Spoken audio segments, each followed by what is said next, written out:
Welcome to Jedi Alliance, everybody. Today we're going to be talking a little bit about some news that came out about The Last Jedi, a little bit of news that came out about the Han Solo film, and a couple of questions that have just been sitting in the back of our minds. They've been plaguing the back. That was a bad one. Just stay tuned, and there'll be more bad jokes. That's it. Welcome to Popcorn Talk, featuring movie discussion, news, and interviews. Popcorn Talk. We talk movies. And now, here's Popcorn Talk's Jedi Alliance. Hi, everybody. Welcome to Jedi Alliance. This is going to be a fun one because I'm bloody exhausted. My ears are still ringing. Somebody's volume's up. Yeah. Don't worry. We're all professionals here. That's not remotely true. It's not me. Oh, it's super true. Yeah, well. Welcome to Jedi Alliance. I'm one of your hosts, the internet's Mark Donica. You can find me on Twitter at Mark Donica. Joined as always by the one, the only, Michael Young. Hey, what's up, guys? You can find me at One Youngsters, which is ONEYOUNGST. Hey, and joining us today as a special guest, we got Nate Miller. What up, guys? Happy to be here. I mean, it's hard to follow up after that joke. That oh, joke don't was worry. insidious. There's plenty more. Magnifique. What's going on, guys? I'm Nate Miller. You can find me on social media at DogLikeNate. So we brought Nate in because not only is he a friend of the show, but he's a good person, and you know what? He deserves it. He's a very good I'm person. prepared to debate that. That's what the Dual Debates question is going to be at the end of the show. Is Nate a good person? But we have a long-standing tradition here at Jedi Alliance, which is if we have a new member joining the Alliance, we like to share a little bit about their Star Wars knowledge and what makes them a fan of Star Wars. So we're going to be asking the 5 most important Star Wars questions. Yep. And let's get started with the first one. Nate? Do you remember your first time watching Star Wars and share that experience? I can't say I remember the first time, but I know that it was with my dad. I was fortunate enough to have a huge nerd for a dad.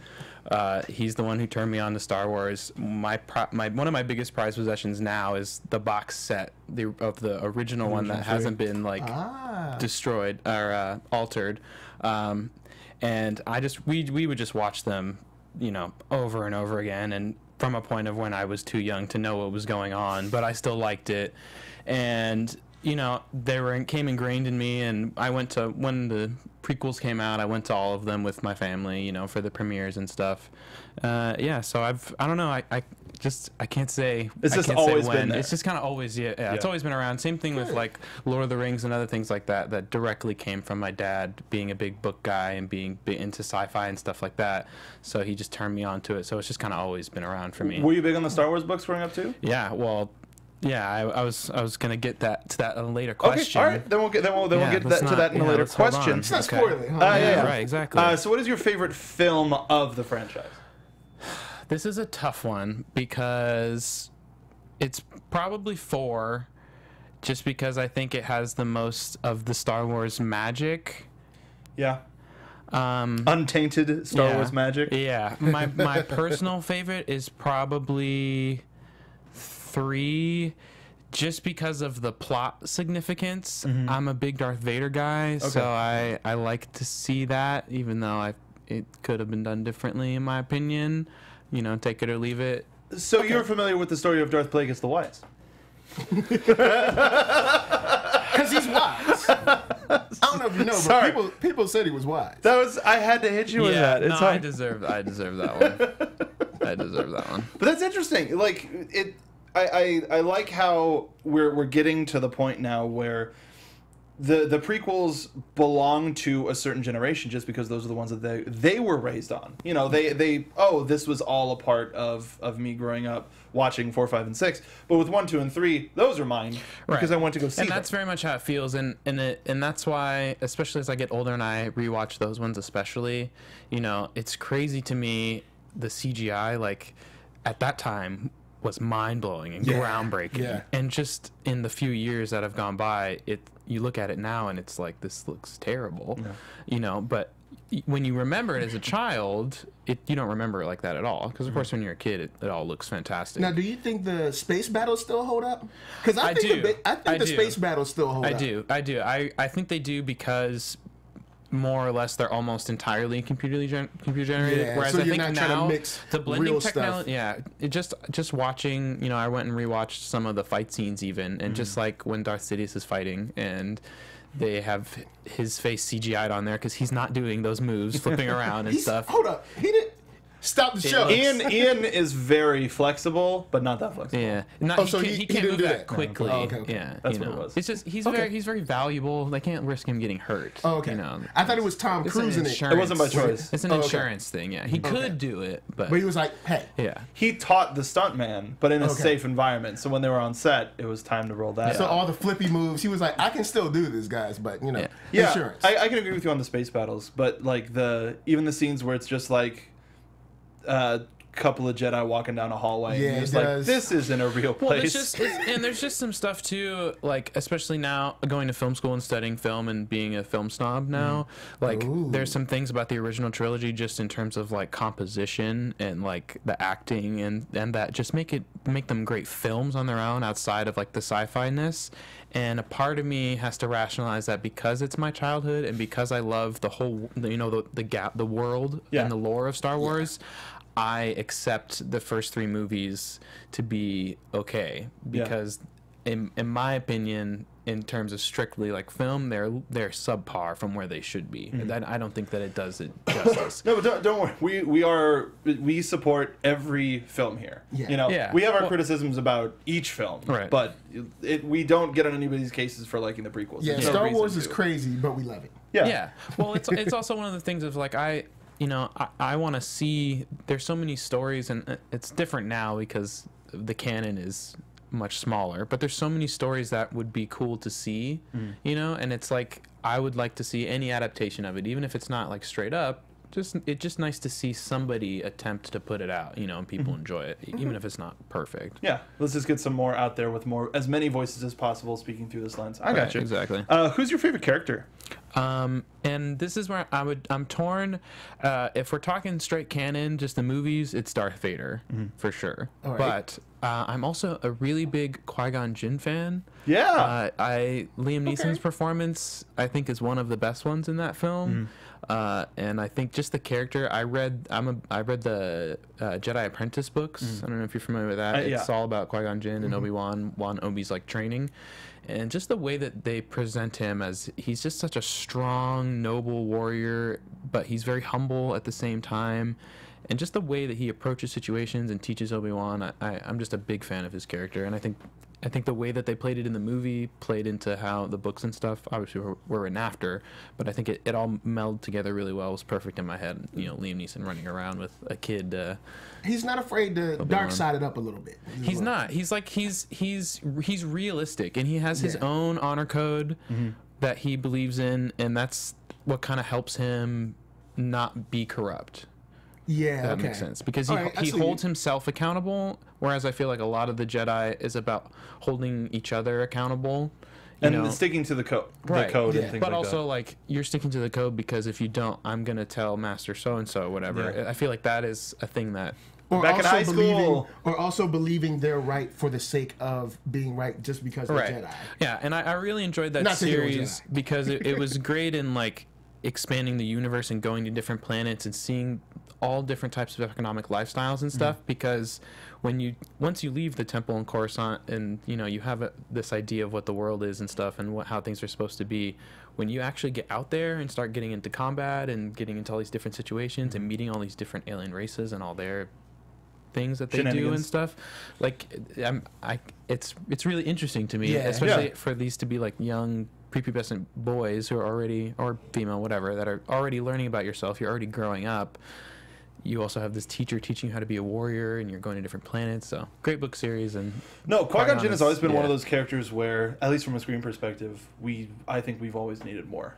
And the couple of appearances where the character has appeared in Clone Wars was just like, more. Let's just do more of that. Let's do the ghost of Qui-Gon doing silly adventures. I really think a Jedi Apprentice would make a perfect Netflix series show, just like because you wouldn't even have to do too much CGI because it's more of like it's almost like a detective kind of a thing where they're like doing clues and solving cases almost, like sort of a procedural route. Yeah, kind of a thing. I think that would work. I'd be about it. Yeah, I mean, we've got a lot of ideas for Netflix that come out of here, and that one I'm sure looking at all of them too, figuring out which one they can do. They watch every show. Yeah, they're like, how can we make money off of this? That's what Jedi Alliance. They know. So is there one quote in particular that sticks out in your mind as a favorite one you live by, or is there like a couple that sort of stick in your craw? I mean, my one go-to that I think of probably most,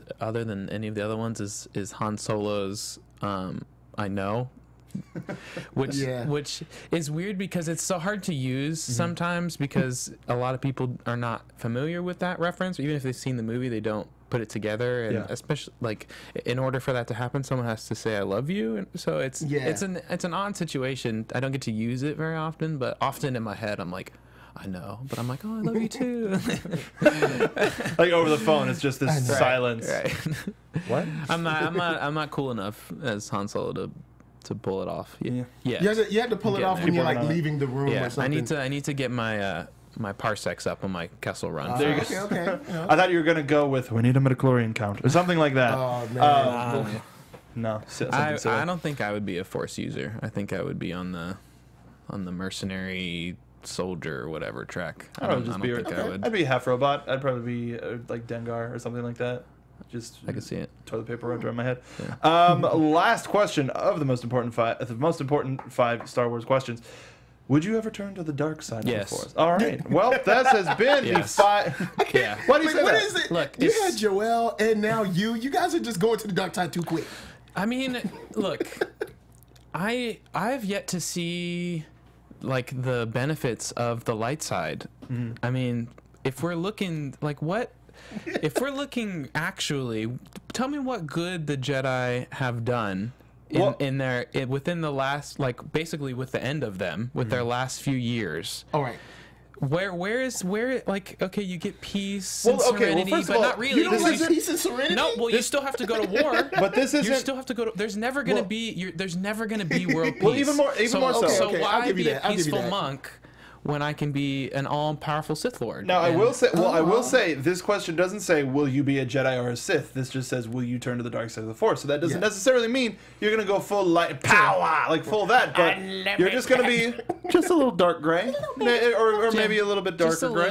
I would be the one where, like, the Empire recruits you, and, you know, you come in, you're like, oh, the Empire's so cool, because you see all the propaganda and stuff, and then you find out all the dark stuff, and they're like, are you cool with that? I'd be like, yeah, all right. What's my paycheck? What's my paycheck? Like where's my room? With Darth Vader saying you can do it. It's like, look, you know, the Empire you're like did a lot of good, okay? You're excited.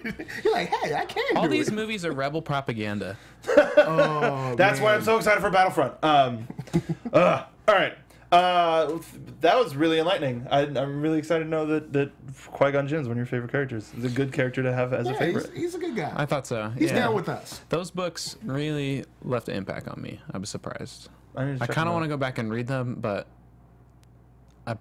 who has the time? Well, it's just a nostalgia effect of like you go back and you read it and it's like, wait a minute, this is not because like, it's written for like 9, 10, 12, you know, like not. I'm a little bit above that in my reading level, so like a pre-college reading level. Yeah. I don't know, dude. Like they called Lost Stars a young adult novel. That ain't a young adult novel. Yeah, boy. I mean, but the thing is too, a lot of times that when you're the young adult market, like these are already kids that read a lot, so they already read higher than their reading level more often than not. Yeah, that's been my experience. So I want to talk a little bit about there wasn't any like heavy news this week. We're coming off of 2 straight weekends of conventions with news. So the first one that actually is, I figure, is pretty quick is John Powell was revealed to be scoring the Han Solo movie. Is anybody familiar with his previous work? I took a look at it, but I can't say I'm really familiar. His score on How to Train Your Dragon is awesome. Really good. Okay. He did a lot of DreamWorks, and there was a live action one. I remember enjoying the movie. He also did the Bourne movies. So he's done action, and he's done. See, now I'm on. I'm on now. And he's done stuff with like a wider audience. So he's got a good style. He can morph around it and be pretty good. But like this I think will be the first major departure, because like Giacchino doing Rogue One, it was still Star Warsy, but I don't expect this to be super Star Warsy.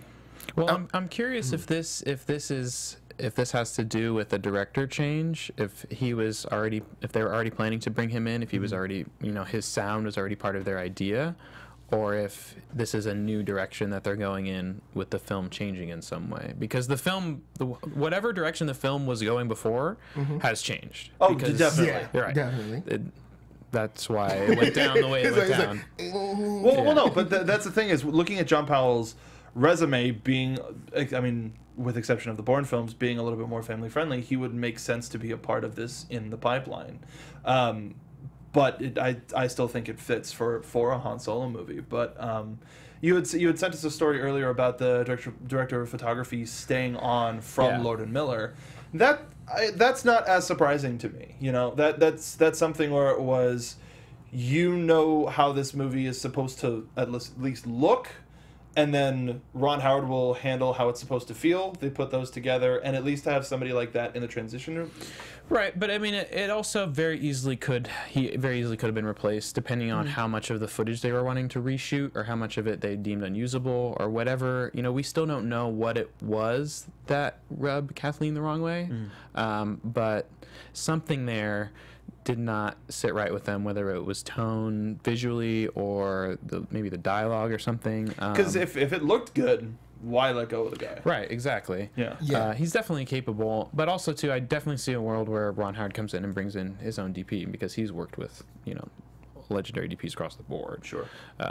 But now, I don't know, I'm excited. I like the way this guy shoots a lot. Soma, I thought, looked fantastic, and he did another one recently too that was on the list. I forgot.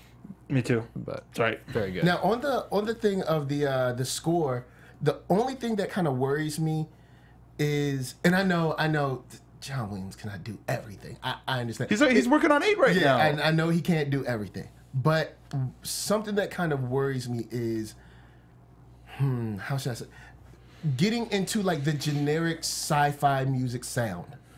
And I don't know how to define it. And if you're watching at home, or you guys, I know exactly what you mean. Like the generic sci-fi score music, and that's the only thing that I'm kind of worried about getting into, because, and of course, you can't have, John Williams can only do so much, but I want it to still feel like Star Wars, and part of feeling it is the music, the musical cues, and like the sound. Well, I guess he won't do the sounds, but you know what I mean. Just the audio part of the movie. Yeah. I don't want it to feel like it's and this is no diss, a show on sci-fi. And this is no diss. There are some great shows on sci-fi. I know exactly what you mean. There's some great shows on sci-fi, but at times This ain't Dark Matter the movie. Oh. And Killjoy is the movie. I love Dark Matter, but it's Star Wars has a certain specific brand that it's kind of established, sure, musically, and it just worries me sometimes. But after I see that first trailer, I'll just be like, oh, okay, cool, we're there. I agree with you in that I don't want it to sound like a sci-fi show, but I don't want it to sound like a Star Wars film in the same way that, to me, I think Rogue One, it fit in, but I think in terms of a lot of ways it was different. Yeah. Okay. And sonically also, and like just in like they definitely approached it, in my opinion, as more of like an action movie, more of like a war film. So I'm hoping / thinking that they're doing the same thing for this, since it's also a side spin-off movie, that it's going to go in a genre direction. I don't know if it's going to be witty buddy action, which is what I thought it was going to be, or if it's going to be more of like a space western kind of a thing. Yeah. I think that's what they were trying to go for. I definitely want it to be like different. I want it to kind of stand out. I want maybe at the beginning and stuff, but then after that, throughout the movie, no, not a crawl. No crawl? No, Rogue One didn't get a crawl. No. I know, but it should have. No, it shouldn't. It's a different day. Crawl train. Different day. I'm on the crawl train. Luke Skywalker isn't involved yet. Now, moving on. All right. But in terms of the score, I'm just hoping that they take something similar to the Han Solo theme, or like one of the themes that really played and meant a lot of Han Solo, and not necessarily stretch it up, but go, all right, kind of like build around it. Build around it. Change it. Yeah. Up, one of my favorite things that composers do is they take a theme, and my favorite example is Up, where that da na na na like the original like piano thing that their theme in the beginning becomes an action theme, like when it's starting in the adventure part of the third act, and then Mantz's theme when they're watching the newsreel becomes this really creepy, ominous thing once you find out what his plot was. Hopefully they don't try to make us cry in the first like 10 minutes. Do it. I don't care. But speaking of what you said, Bradford Young is the name of the DP. He also did Selma, A Most Violent Year, and Arrival. Yeah. So, all right. He can definitely do this. Because Arrival with me. was one of my top movies. Arrival was on point. Mm-hmm.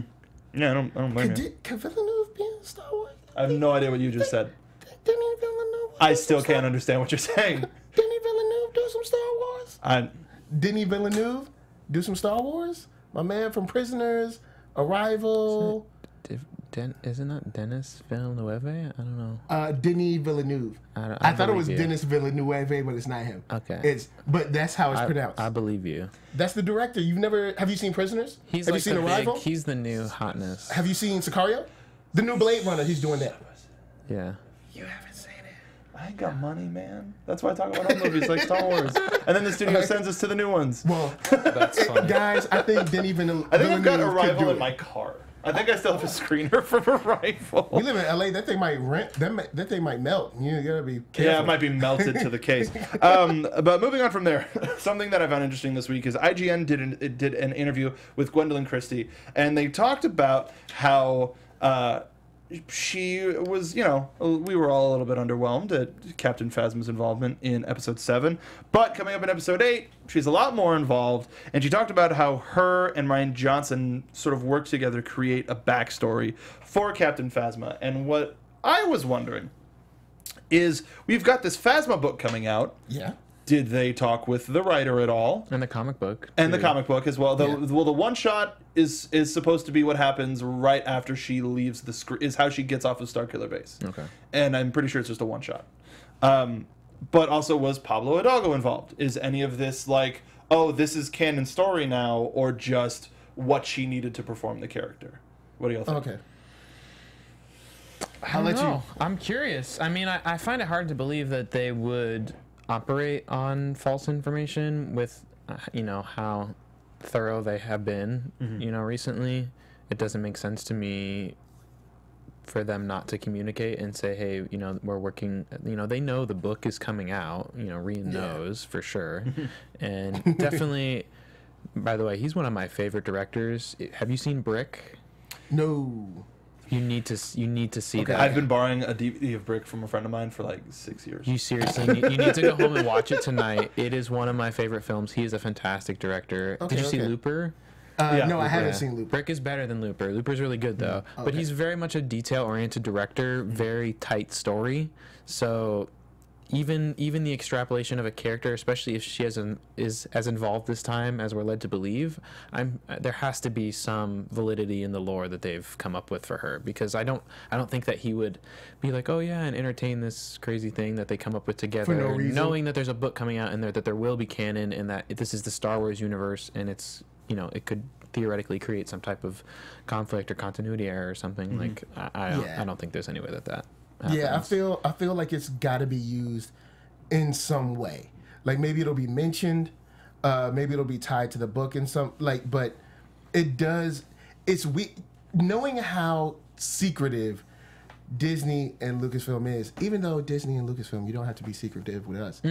Give us a call here at Jedi Alliance 555. Don't ever start with 555. Whatever. but no, it's a fake number with the 555. And somebody's dialing it right now. But if they're going to release this to the press, it's gonna mean something, because Disney and Lucasfilm, they're like, you'll see interviews where they're like, sorry, I can't answer that. Oh well, I can't answer that, or they'll veer off of the question because they know they can't answer it. So for them to actually release this, I figure it's got to mean something. It's got to play into probably tying the book to the movie in some, even if it's a small way, some type of like, hey, when I first got to the First Order, or when I was coming up through the ranks. The Empire. Maybe she saw the Empire as a girl and then was like, I want to be that. Yeah, you know, because we don't really know how old Phasma is. She hasn't taken off her mask yet. So so Phasma could be a holdout from like, hey, I was in the Empire like right at the end, didn't really have much to do. I was really good at shooting at people and screaming orders, so figured sign it up. I have faith that whatever it is it's going to be good, but it better be good because I'm still like she's obviously the Fett stand-in. But like Fett was a Mandalorian, he was a mercenary. Like there's a reason for him to be like a special soldier, villain guy. Like she's like a special ops. We don't know. We really don't know. She's just got silver. But it's so not. I mean, I know they're not stormtroopers. I know it's not the Empire. It's the New Order.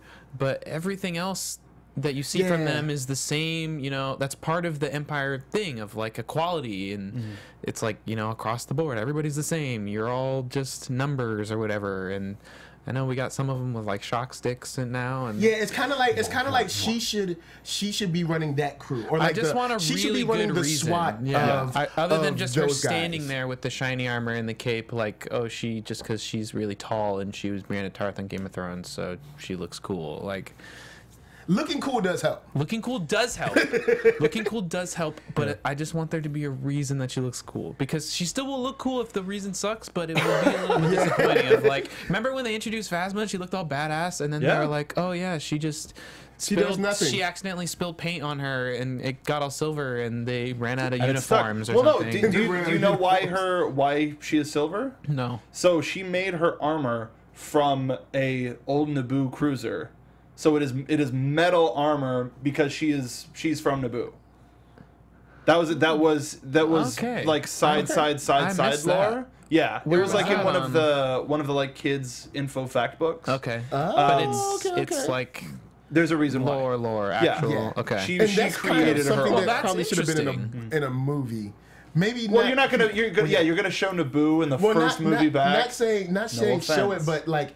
Maybe somebody reference it later on, because it's kind of a big deal. Like her metal is probably already way better than the normal stormtroopers, because as Chewbacca showed us in the last movie, they might want to step up their Kevlar game. Just a little bit. I don't think they even give him Kevlar. I think it's just like just plastic. It's just like a white. Look, man, look, you're pawns. Just go out there and shoot that way. It's a laser. It doesn't matter how much Kevlar you got. It's a scare tactic. It's like, look, some of you are gonna die. Go. Yes, sir. All right. Okay. For the New Order, You're a little bit more onward, more enthusiastic than I thought you would be about this. Regardless, I don't know how much time they're going to be willing to give in The Last Jedi for a little bit of Phasma backstory. So I would like to hope that it was Johnson and Christie talked about it, which helped her play the part, and then Story Group was like, okay, wrote it down, handed it to Delilah S. Dawson, who's writing the book, and said, all right, there's what they used on set. Change whatever you need to in the book. Yeah. Pablo will give it the thumbs up. Yeah. And then we're going to have that coming out later this year. Yeah. But most of the Phasma storytelling that I think we're all interested in is going to be in that book. I agree. I think we'll see her do some badass stuff and be like, oh, I want to know more about where she came from, and then we'll read the book. Like did you see the panels that got released for the comic? No. I've just seen the cover. Want to talk about crazy stuff? Huh? Some really good stuff. We showed them. Oh yeah. Where like she used like a bomb to or whatever. Thermal detonator. Thermal detonator. That's the Star Wars grenade to escape from the trash compactor, and it's just this huge explosion behind her, and she's like, where is he? Like sort of a thing, just like ready to move, and all the stormtroopers are like, as the base is about to blow up, they're like, ah! And then all of a sudden there's a pissed off Captain Phasma that's just like, get out of my way. Wow. Yeah, super cool. I'm really looking forward to it. All right, so if some other new stuff happened, we'll talk about it eventually. But there are just a couple of things. You being a purveyor of the books, Legends now as they are known. There have been more Legends characters returning from the other side of the Force to becoming canon. Where? Well, Thrawn. Really? Grand Admiral Thrawn. Seriously? Yeah, what? I heard there was a man named Thrawn. Yeah, well, so Thrawn came back in Rebels, and then Timothy Zahn wrote a new novel. I need to watch Rebels. It's good. It's really good. If it's not your thing, we understand. If I've come to know you a little bit more over these past couple of weeks, Nate, I think I know where you're coming from. Don't worry about it. Okay. Because you're probably coming from the same place that I was coming from, and you may feel that way for season 1. Season 2 gets better. Yeah. It gets better. It's still there, but it gets better. And then season 3 it's like is any cartoon smooth. show where it's like, all right, we have to do a season that the studio wants, and then we'll sneak in the other stuff that we want to do. Yeah, I mean, I've seen some clips of some cool stuff. Like I saw the clip of old Obi-Wan Maul? dueling somebody. Yeah, that was great. The Oh, lightsaber boy. thing is interesting, but I do like the art style, and I understand that it's more like they're going for a specific type of art style. And that's why it looks that way. But it works. I mean, Thrawn. I watched Clone Wars, and there were some parts of Clone Wars that were so. Well, this is a little bit more improved. From Clone Wars. Oh, I know. I've seen it. I just haven't sat down and watched it yet. Okay. Well, you got one more season, so it's not like you're going to be in for the long haul. I probably will just read the wiki and just read what happens. To be completely honest, look for an episode. I don't do good with filler. This is why I stopped watching a lot of anime too, because I would get frustrated with like all the filler, and then I would just go read the plots because it's all already like done in Japan, and then I would just stop watching because it's like, why? That's why I stopped watching and started reading. Like, especially with like One Piece, don't even start about Naruto. Anyway, we're not talking about that. So like Thrawn is now back in canon, and we don't know what the long-term plans for him are yet. But there is now going to be a Thrawn. Well, we talked about it last week. There's going to be a Thrawn comic that is essentially going to be an adaptation of the novel. So that might be an easier way for some people to take in that story. Will that be canon now? No, it's canon. So all of the new stuff, every new book, every new comic is it's all officially canon. Okay. It's all canon. Cool. So this new Thrawn book is canon. And it's an adaptation of the old book. Not necessarily. Okay. It's an adaptation of the newest Thrawn book. Gotcha. Not the heir to the Empire. Not the original. No, but the new Thrawn novel, which is now canon. Yes. The one that came out earlier this year. The one that had that amazing cover. Yeah. And you brought in, I was just like... Yeah, it's got a really cool cover of him on it, but then when you take the slip cover off, then it's blue and red and white, and it's real pretty. But aside from that, also Dr. Aphra is now returned in comic form, and she has her own series. I'm not familiar. Another Legends character. Don't worry about it. But But she's back. But she's back. So the thing that we're going to talk about is they're bringing all of these fan favorite characters back from Legends, almost seemingly to appease some fans. But do you think that it's better in the long run to re-enter these characters back into canon, or should Lucas focus on making new characters to market and such like that? My question is, when you say Lucas, you mean Lucasfilm. Okay, thank you. Thank you, Michael. Unless George was in George is, he's still around. If they ever need him, they can call him. I feel like this was always the plan, to push this stuff into Legends and then just be able to pick what they want, because it makes no sense to just like completely ignore all of that stuff. Like, there's so many good stories, and there's already fan popularity and certain names and events and stuff that they can tease and do that will just get buzz just alone because of the history, even if they adapt it and change it to fit their storyline.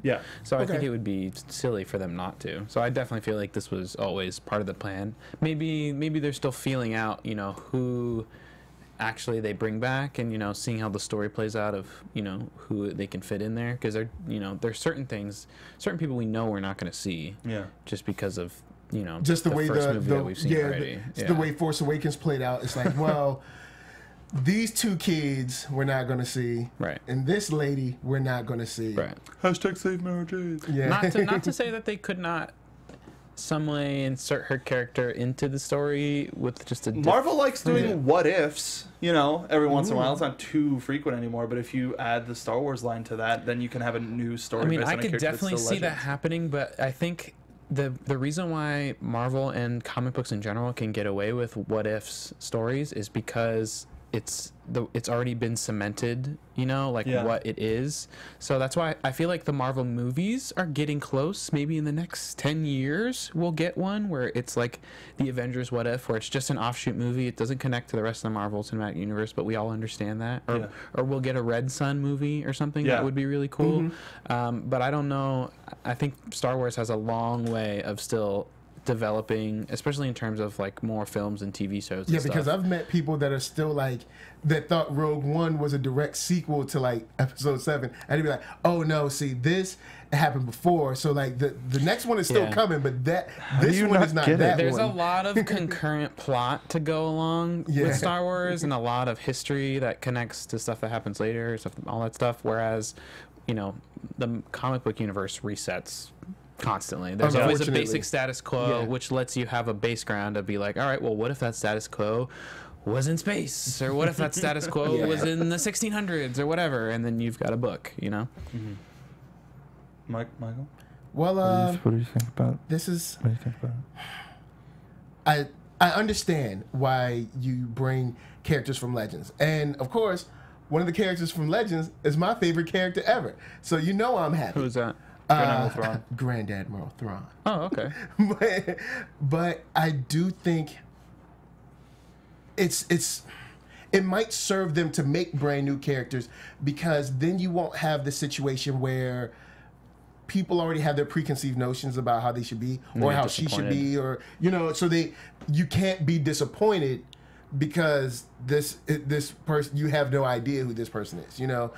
So, but I guess you can still end up in a situation where people don't like the character, but at least you're not, I don't want to say tied down to who they were, but you know, people will always say, hey, because even I was like, well, you know, Thrawn, I really wish he had a little more screen time, because I feel like it's, but you know, if you don't have that situation, then you won't have people saying like, why didn't Thrawn do this, or why didn't Dr. Aphra do this, or why did we have this, or why didn't they speak to this person? You wouldn't have those questions, because it's like, hey, this is brand new, you can't argue with this guy. Or I mean, I guess you still could if you wanted. I could. I have a pretty good counterpoint to that, which fits into specifically your fandom. Yes. And that is the Aftermath series of books, where we do have a mixture of new characters and old characters, which there's a little bit more of a desire for the older characters. Though I will say, where did I see Snap Wexley recently? It was just really, really. Oh, that's right. I was playing Lego Force Awakens with my wife, and we were just unlocking characters, and it was like alien name, this name, Snap Wexley, and I was like, it's Snap Wexley, awesome. But yeah, you should give it another shot. You need to give Aftermath another shot. I'm gonna finish Will Huff.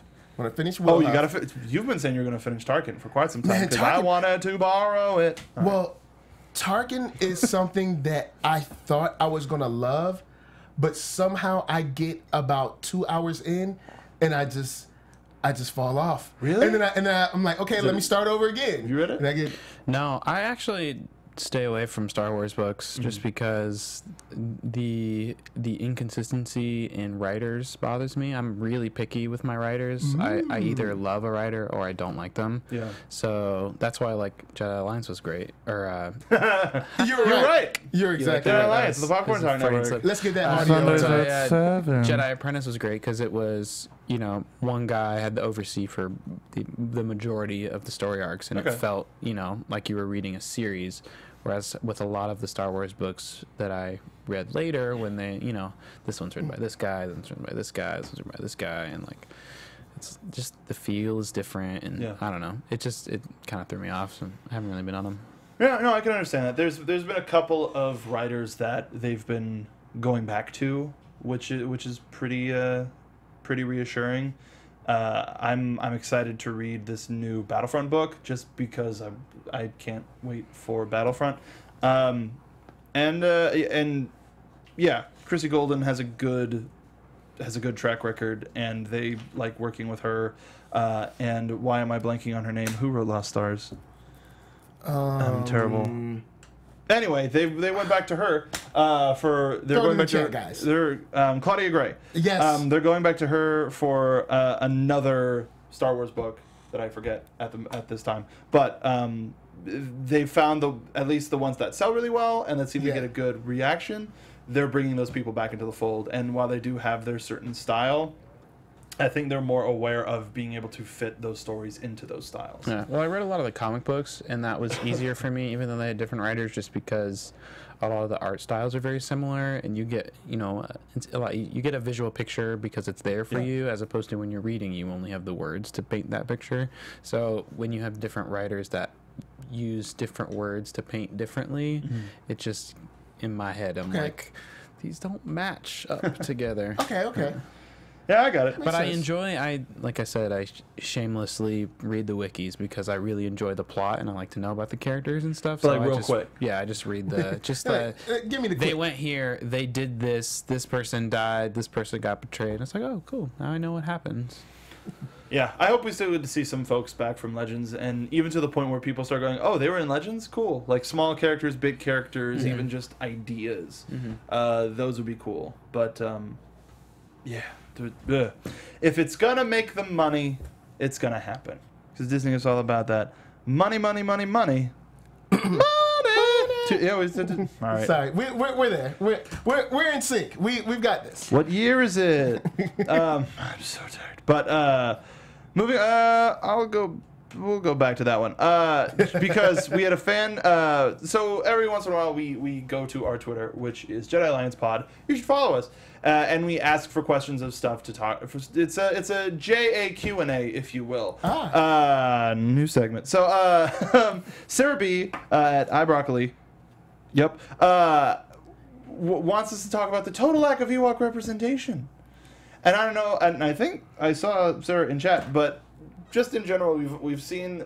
I don't know if there's a lack of Ewok representation because we got a live-action short film, we got a cartoon series, and so much merchandise. Do you think that there's a lack of Ewok representation? Maybe since it's been started back up, we could get a little more Ewok love, but you never know where we're gonna see them next. But I think Ewoks in the new layout, we could get. Let me for the Ewok lovers. No, look. Let me tell you what's gonna happen. Ewoks are good.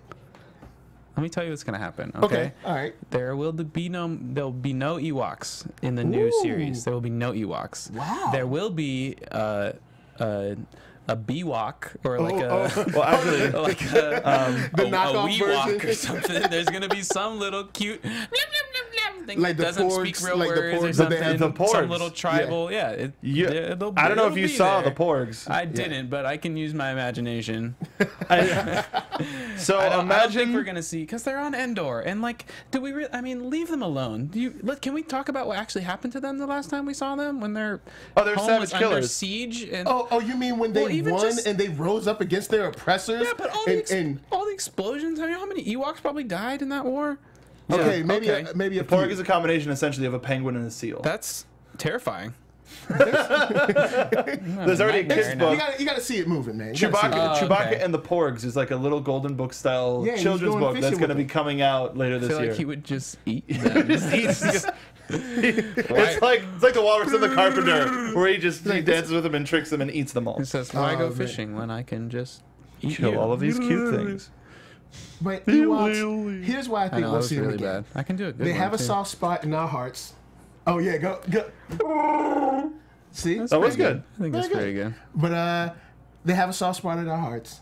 Yeah, we remember them fondly. I think they're They'll be better. with. I think they're better there, though. I think they're better as a token of so the you don't wanna original see them- trilogy. okay. I don't. I want to see a new. I already know they're going to do it, so I want to see The Bewok. a new, just like how we got our little what's the new droid's name? BB-8? BB-8 is our new cute little R2. You know, it's gonna be the same. We're gonna get the same. Still, he's still no R2. He's not Oh, R2. no, But I mean, but He's if different. you love BB-8, That's so fine. do I. No, you But can I'm love just him. saying, I'm He just saying. fills I'm a just saying. similar archetype, but they're different characters for sure. They've I'm got just different saying. personalities. R2 is war. There's only one OG. Grizzly War Grandpa, whereas BB-8's like, tell me a story, Grandpa. And that's what's so funny is like because at least Actually, wait, let me save you guys real quick. Hold up. The reason Like, why cool, he you say. talks in beeps is because it's just censoring. that's one of those things I got when I was like rewatching the movie. I was like, R2's kind of a BA. He's kind of like a real He's deal. always saving everyone's Yeah, life. he He's just like, swoops in. He's never scared. all right, Like here we even go. when he really should not win the fight, he's just like, oh yeah. like, oh, I got this. I'm surrounded by He's other up there, droids. yeah, Let they're flying in me set you space. guys on fire real quick. Peace. Mid dogfight, he's up there on the ship. Just let me just patch this hole up. Like, Yeah. you a G, R2. Droids just get a bad rap in general. But if you do want more Ewoks, you can just watch the Forces of Destiny shorts that came out a couple weeks ago, where there's a section that on all of those stories are canon. They're 2 to 3 minute shorts, and there's a part that takes place during Return of the Jedi with Princess Leia on the Forest Moon of Endor and the Ewoks. That's kind of cool. Yeah. Oh, I think I saw something about that. There you go. Well, there See? you go. There's your Ewok love. There's your Ewoks. They did not forget about them. No. But going off of that Ewok question, you brought up a good point. Who do you think we will see first in the new trilogy, Gungans or Ewoks? We'll start with you, Nick. got it. I mean, Tell us how you feel. Given the option of the two, I would choose Ewoks because I don't think that Lucas or Disney is smart enough to make that mistake again of another Jar Jar Binks. We didn't say Jar Jar Binks. Well, not Jar Jar Binks, just the Gungans. But no one was like, oh man, I hate Jar Jar Binks, he's so racist, but I love the Gungans. Like the whole thing was bad. All the way around. And like, So they can't be. They just can't Misa, be. no. Yeah, Misa, okay, no. okay. Misa, say Understood. no. Yes. If I had to choose, I would much rather see, I want to see some like badass. I'm sorry. That's fine. You already said it before. Rebel Ewoks on like part of the New Order, like with little suits, little like stormtrooper suits. Fur hanging out. Well, I mean, Like no, they're I mean, first responders, like they just like drop in. they're the med crew. Yeah. We find out there's like a Ewok first there's a running, like- divide in the Ewok community, and half of them have decided to go with the New Order They can because barely Wow. flip and the New run. Order came after the explosion in the Battle Endor when the rebels left and just celebrated and left the Ewoks to Well, I deal mean, with all the rebel and the post-war carnage. Well, the I mean, New they Order were in came the- in they with were in the supplies, forest, so they were, like, and kicking it. they brought them tents and Supplies. marshmallows. But they don't need tents. They had cool tree houses. Do you see all those bridges and all those stuff? tree houses were destroyed. They built some more. Eric B. Anderson in the chat says the Ewoks can be used in the Senate like the Gungans were. Well, maybe not like the Gungans were, but in terms of, we found like this new civilization, they should have some representation in the Senate. Yeah, that would be cool. Yeah, to see Learned- that they've, No kind of, taxation. they've taken their planet back, kind of a thing. Book learned Ewoks speaking basic. Why not? Yeah, or I like don't know if a they speak translator, basic, but like a probably get translator there. It has to Yeah, be a you translator. have that would shadow C-3PO that come would in. just completely ruin. Well, no, they would get He a pro. steps No, up, he's like, and today for this. It's like, whoa. takes out his It's like super deep. takes out his spectacles, like parts his hair. All right. Now going on to Article 3 of, but no, give him a protocol droid. And the guy behind him is like, Or no, and just enforcer my next to him compatriot says that. jump, like every spears, and then dude in a suit and glasses. But it's, okay, now I'm gonna throw this out there because I said it a little bit before the show. Now, drop the accent, and it's just a hard as nails, tough Gungan bounty hunter, who in the course of their travels has dropped their quote native Gungan accent and is just a dude. Because that alien design can be really cool. Like the look of the general with his awesome 'cause- like Fu Manchu. Yeah, the general was fine. Though now that I say that out loud. Well, yeah. Thank you. Well, Thank you. Well, see, Say that in a mirror and look at yourself in the eyes. Look at Tell this me that the Gungans were okay. Look at this Misa. all right. I think Just the the way you whole can. I thing. think the way you can fix the Gungans is after the battle in episode 3. fix them. they speak with they hang out with the people on Naboo on the surface world more, and they're just a little more regular. So Naboo gets a little integration. So you're saying they start busing in the Gungans to the school, the Naboo they schools. bust them into the school district. but I'm saying like I'd watch that show. the accent isn't as bad anymore. It doesn't rub me in the wrong way anymore or anyone else. And now they just like talk just like with they can still have an accent, but it doesn't have to be like that, And then they could be okay. I'm completely anti-Gungan, and So what you're saying I will is boycott. So what you're saying is Ewoks definitely before Gungans. Definitely. I'm thinking the Gungans might, because Naboo is so important. Naboo is still relatively important because Kylo wants his grandfather's lineage so bad. I think Naboo can play an important part, and when you go there, there's people that live Can we there do like under just the water. war torn and if and we talked about earlier, including part of Captain Phasma's backstory about her being from Naboo and having that Naboo cruiser as a part of her image. It could play a part in some way, shape, or form, whether it's mentioned, whether you see it's like the next target of like, I want to rule Naboo because whatever, that just like my grandmother did or something like that. You never know. Yeah, I mean, it's definitely possible. Correct me if I'm wrong. Did we see any other or like of the original planets in 8 in the new movie Or in 7? or in 7? It was all new planets. All new right? planets. No. So I have a feeling that they're gonna stick to that. Stick to just new planets? Yeah, I don't think we're gonna see. Okay. Well, I think it's too much of a danger of just approaching. It's already they're already taking themes and plot lines and stuff like that. Okay. Sticking on the same planet might be too much. Also, then you run the risk of like, oh, that doesn't look like Naboo, or this is but weird. the difference between that is the last time we were on Naboo, it was like date night Right. with Anakin and Padme, and if we go back, if we have that's the last memory that we have of Naboo, of this idyllic scenes and these waterfalls and this, and you come back and the waterfalls are dried up. And everything is just arid, or like maybe not necessarily like a desert, but just it's like Lion King when Scar takes over. It's like dark and all the trees are dead and like all of the architecture is falling off. It's been like 60 years, like whatever, and who knows? all right. Yeah. All right. Okay. All right. So the last thing we're gonna leave you with is a little thing that we like to call Duel of the Fates. You gotta play it because why not? One of the best parts. Oh, we're in the energy reactor. Speaking of Naboo. Unlimited power. All right. So this is one that we're not doing in the debate style just because this is a little bit more interesting.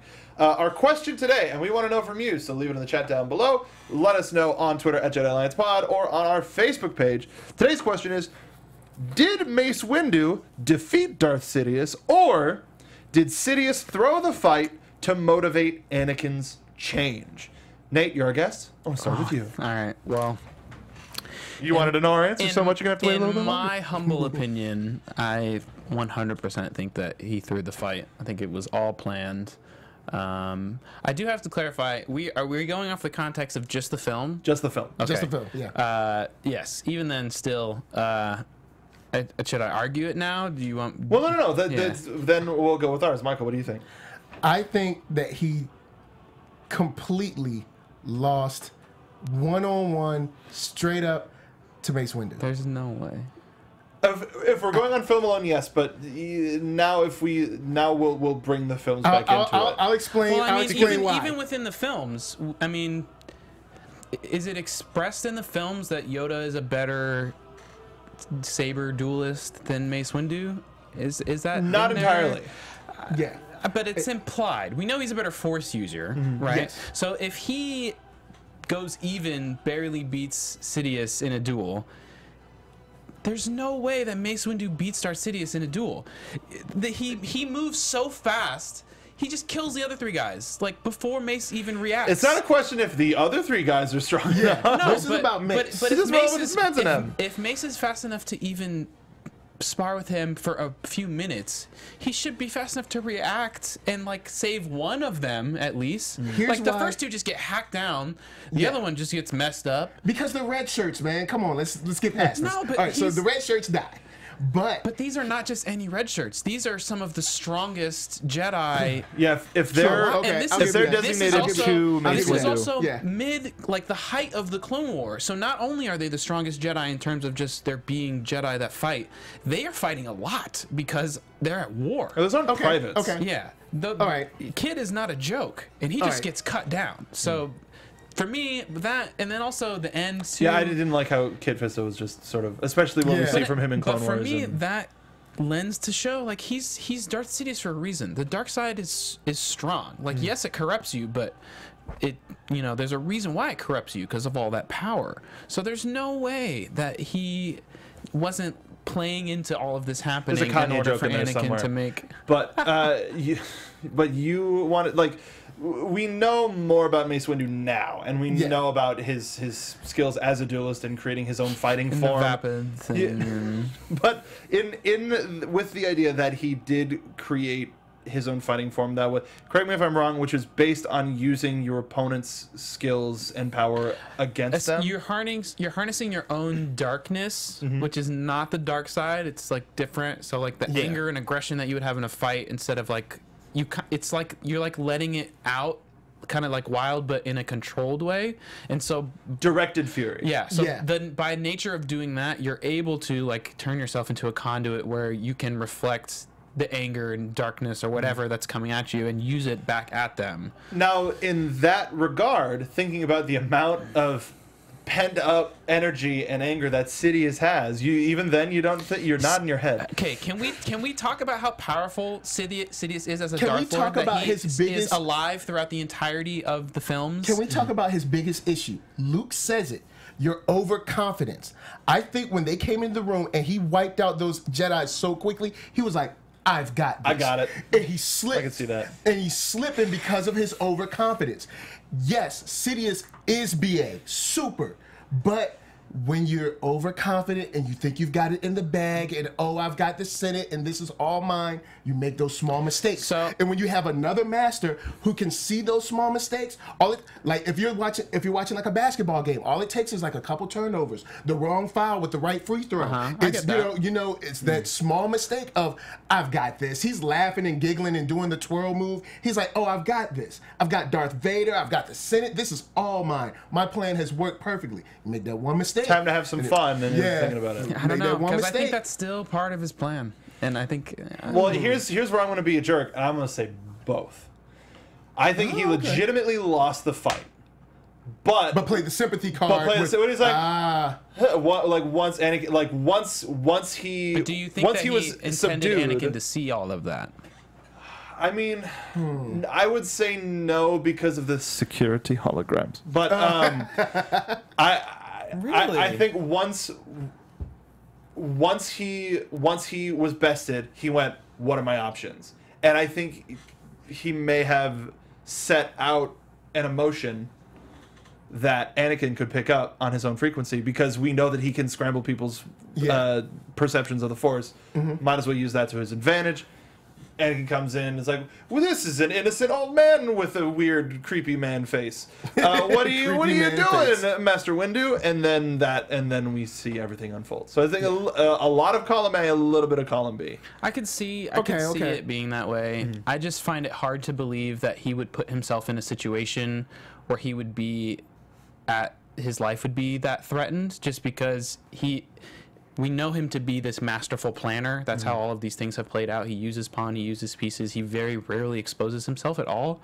So I feel like if he's exposing himself, especially to open combat, knowing that they're coming, like... Well, that's why I think that his disfigurement came into play. Like, I don't think if that was a part of his plan, he would have never gotten disfigured, because well, how good of a public face would he have?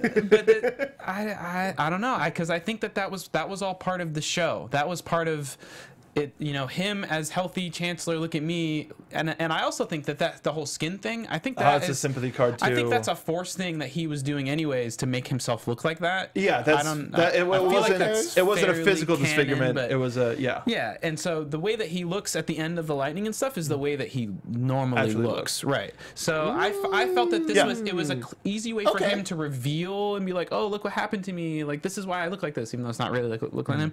But just why would he throw lightning for so long at himself as it's being deflected if it was really hurting him, if he was really draining out of power, if he was really, that's not the move if you're like dying, not to, oh, he's deflecting it back at me, I better keep shooting it back at him, it's electrocuting me. And I'd also like to believe if you can throw force lightning, it probably doesn't hurt you, it's probably just like a big circle just coming back out, and he's like going, oh no, this hurts so much, and he's just using his body to channel it. That's sweet overacting that I absolutely love. All right, so unlimited power. I'm really happy with how this debate went. This is really cool.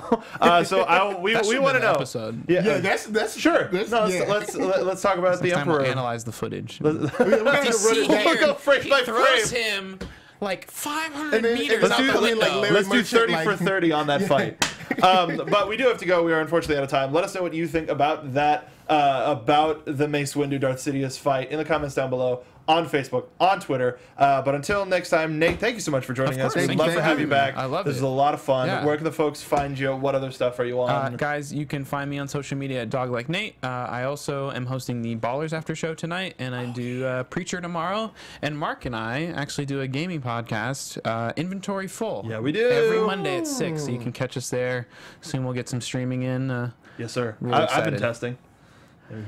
I need a PC upgrade. I need some more RAM. Once I just get some RAM, I should be able to stream. All right, cool. But it'll look like a potato now. So make sure to check in Inventory Full tomorrow. Michael, I like that shirt you're wearing.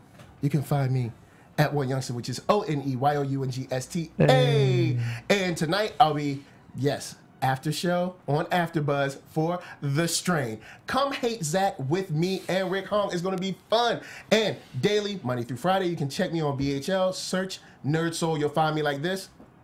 And you can and we'll talk about comic books, anime, movie reviews, all that good stuff. It's a whole lot of fun. So guys, I'll see you there, man. Just tweet at me. We'll talk some Star Wars. You unzip me. You unzip me. You can find me on Twitter at Mark Donica. This show is a wonderful show. We are going to be off next week. Oh, okay. Because it's our dear friend Alexis's wedding, and most of the studio is going to be closed anyway. So we're going to be off next week, but in 2 weeks, we are going to be talking about Inferno Squad. So make sure you pick up the book. You got 2 weeks to read it. Yes. Go check it out. Battlefront 2, Inferno Squad. We're going to talk all about it in 2 weeks. And then also Inventory Full, which is on Twitter at Inventory Full PT. Make sure you follow that. And then on AfterBuzz, we're talking about doing... no, I shouldn't say that. We're doing a whole bunch of wrestling shows. Make sure to check them out. We love you. We'll see you next time, because many Mace Windus died to bring us this information. It was just one. Not many. This is one of them. From producers Maria Menounos, Kevin Undergaro, Phil Svitek, and the entire Popcorn Talk Network, we would like to thank you for tuning in. For questions or comments, be sure to visit popcorntalk.com. I'm Sir Richard Wentworth, and this has been a presentation of the Popcorn Talk Network. The views expressed herein are those of the hosts only and do not necessarily reflect the views of the Popcorn Talk Network or its owners or principals.